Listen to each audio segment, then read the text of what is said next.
নমস্কার বন্ধুরা, মেঘার সাথে বাঙালিয়ানার আরও একটি নতুন পর্বে আপনাদের সবাইকে স্বাগত। আজ আবারও একটা নিরামিষ দিনের complete weight loss diet plan আপনাদের সঙ্গে শেয়ার করব, যেখানে ব্রেকফাস্ট, লাঞ্চ, ডিনার সব কিছুরই একটা আইডিয়া আপনারা পেয়ে যাবেন যে নিরামিষ দিনে কীরকম ধরনের খাবার ওজন কমানোর জন্য সাহায্য করবে। শুরুটা তাহলে ব্রেকফাস্টের রেসিপিটা দিয়েই করা যাক। নিরামিষ দিনে ব্রেকফাস্টের অপশান হিসাবে চিলা, স্মুদি এগুলো আমার ভীষণ পছন্দের। তো আজকে একটা চিলার রেসিপি আপনাদের সাথে শেয়ার করছি। এখানে আমি নিয়েছি গাজর, বিট আর একটু ক্যাপসিকাম নিয়েছি, তার সাথে সামান্য একটু আদা আর কাঁচা লঙ্কা নিলাম। সমস্ত কিছুকেই আমি একটা মিক্সার জারের মধ্যে দিয়ে দিয়েছি। ফ্লেভারের জন্য এর মধ্যে দিয়ে দিচ্ছি সামান্য একটু জোয়ান, একটু গোটা জিরে আর দিয়ে দিচ্ছি স্বাদ অনুযায়ী নুন। এর মধ্যে প্রোটিন সোর্স হিসেবে দিয়ে দিচ্ছি বেশ খানিকটা ছানা। এর পরিবর্তে আপনারা পনিরও ব্যবহার করতে পারেন। তো এবারে এই সমস্ত উপকরণ পরিমাণ মতো জল দিয়ে একদম মিহি করে ব্লেন্ড করে নিতে হবে, মানে এগুলোর একটা মিহি পেস্ট আমাদের রেডি করে নিতে হবে। দেখুন পেস্টটা আমাদের রেডি হয়ে গেছে, তো এটাকে আমি একটা বাটির মধ্যে ঢেলে নিয়েছি। এবার এর মধ্যে দিয়ে দেব আমি রাগি আটা 1.5 চামচ মতো, বড় চামচের 1.5 চামচ নিচ্ছি। আর এর সাথে দিয়ে দেব বেসন 1 চামচ মতো। রাগি আটা না থাকলে প্লেন গমের আটা, সুজি এগুলোও নিতে পারেন আপনারা। তো এরপরেই সমস্ত উপকরণ একসাথে খুব ভালো করে আমাদের মিশিয়ে নিতে হবে। ব্যাস, আমাদের সবজি চিলার মিশ্রণ এখানে একদম রেডি হয়ে গেছে। এবার গ্যাসে একটা তাওয়া বসিয়ে তাওয়াটা ভালো করে গরম করে সামান্য একটু ঘি ব্রাশ করে দিচ্ছি। তবে ননস্টিক প্যান ব্যবহার করলে কিন্তু ঘি বা তেল কোনোটা না দিয়েও এই চিলাগুলো আপনারা তৈরি করতে পারেন। হ্যাঁ, অবশ্যই আমি জানি যে ননস্টিক কুকওয়্যার কখনোই হেলথের জন্য অতটা ভালো নয়, মানে স্বাস্থ্যের জন্য ভালো নয়।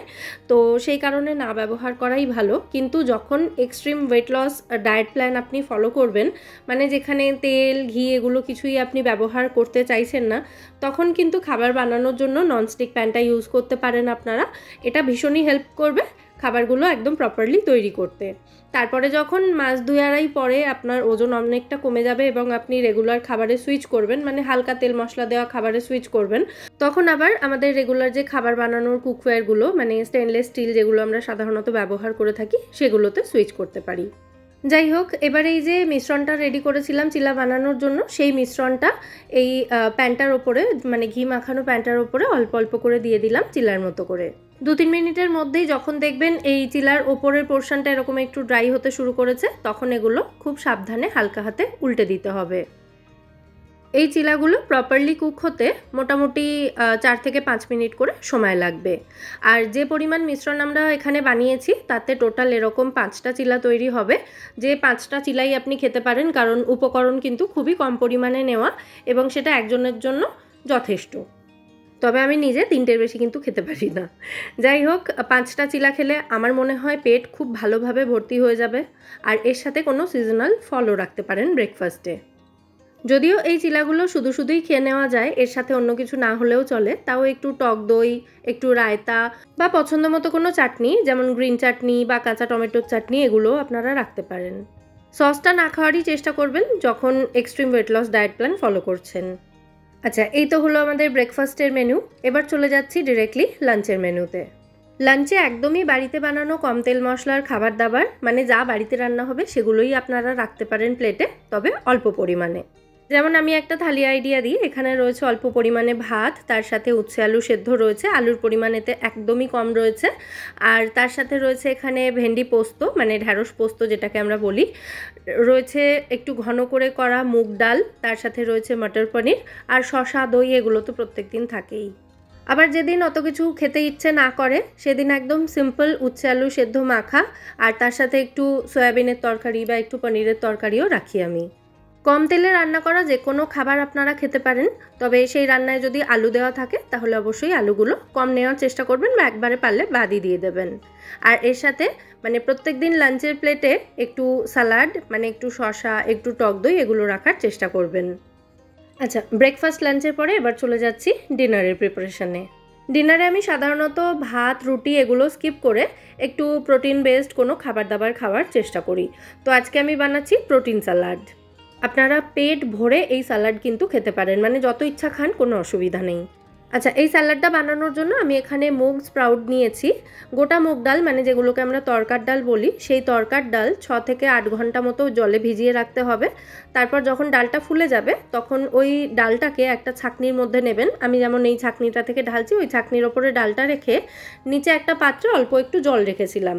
মানে জলটা এমনভাবে রাখতে হবে যাতে ছাঁকনিটা হালকা একটু ডুবে থাকে, মানে জাস্ট টাচ হয়ে থাকে।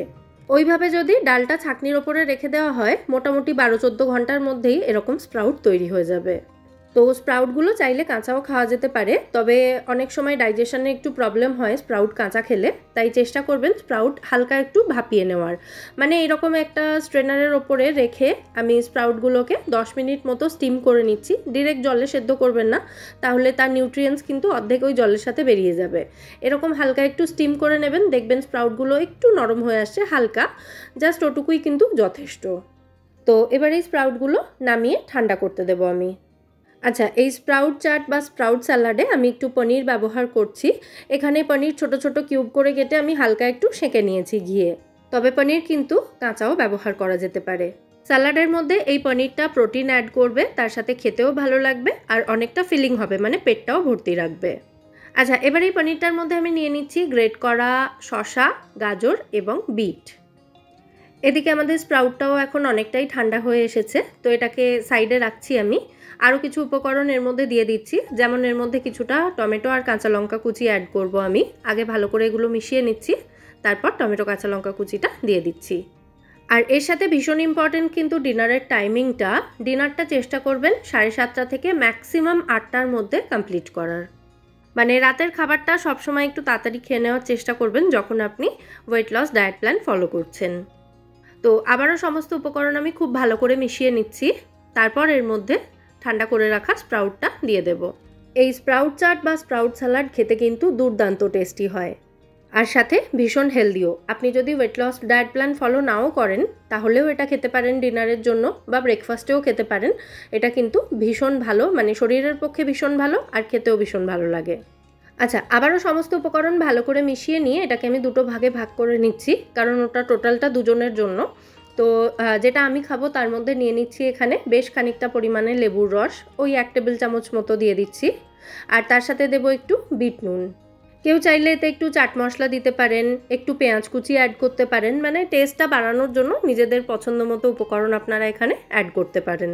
তো বিট নুন আর লেবুর রসটা দেওয়ার পর আবারও সমস্ত উপকরণ আমি ভালো করে মিশিয়ে নিচ্ছি। এটা একটু টেস্ট করতে গিয়ে আমার মনে হয়েছিল যে আমি তো এর মধ্যে বরাবর একটু বাদাম দিই, চিনেবাদাম অ্যাড করি, তো সেটা মিসিং ছিল, তো একটু চিনেবাদামও এর মধ্যে অ্যাড করে দিচ্ছি, তাতে এটা খেতে আরও ভালো লাগবে। মানে চিনেবাদামের ক্রাঞ্চটা অ্যাড হবে, সেটা দুর্দান্ত লাগে খেতে। আর চিনেবাদামটা কিন্তু এখানে ড্রাই রোস্ট করে দিয়েছি, মানে শুকনো খোলায় ভাজা চিনেবাদাম রয়েছে। ব্যাস, আবারও সমস্ত উপকরণ ভালো করে মিশিয়ে নিয়েছি এবং আমাদের সুপার হেলদি ডিনার এখানে একদম রেডি ফর ওয়েট লস। এই একই সমস্ত উপকরণ দিয়ে গত পর্বে আমি যে পনির টিক্কার সাথে স্যালাডের রেসিপিটা শেয়ার করেছিলাম ডিনারের জন্য, সেটাও কিন্তু আপনারা ট্রাই করতে পারেন। তো এই যে সারাদিনের ওয়েট লস ডায়েট প্ল্যান আপনাদের সাথে আমি শেয়ার করলাম, এই সমস্ত খাবার দাবারগুলো এরকমভাবে খেলে আপনাদের 1 মাসে অন্তত 4 থেকে 5 কেজি ওজন কিন্তু আরামসে কমে যাবে। আর এর সাথে সারাদিনে 3 থেকে 4 লিটার জল খাবেন। আর প্রত্যেকটা মিলের মাঝের যে সময়গুলো থাকে সেগুলোতে যদি অল্প অল্প খিদে পায় তাহলে অবশ্যই সিজনাল কোনো ফল খেতে পারেন। আপেল, পেয়ারা, তরমুজ, আনারস, শসা যে কোনো কিছু খেতে পারেন। আজকের রেসিপিগুলো যদি ভালো লেগে থাকে, ডায়েট প্ল্যানটা যদি ভালো লেগে থাকে, ভিডিওটাকে বরাবরের মতো একটা লাইক এবং শেয়ার করে দেওয়ার অনুরোধ রইল। সাথে আমার চ্যানেল মেঘার সাথে বাঙালিয়ানাকে সাবস্ক্রাইব করে আমার পাশে থাকবেন এবং আমায় সাপোর্ট করবেন, যাতে আমি এরকম ভালো ভালো রেসিপিস, নিত্য নতুন রেসিপিস আপনাদের সঙ্গে সবসময় শেয়ার করতে পারি। তাহলে আজকের মতো এখানেই বিদায় নিচ্ছি, আবার দেখা হবে পরের পর্বে নতুন কোনো রেসিপির সাথে। সবাই সুস্থ থাকবেন, ভালো থাকবেন এবং সবাইকে খুব ভালো রাখবেন। নমস্কার।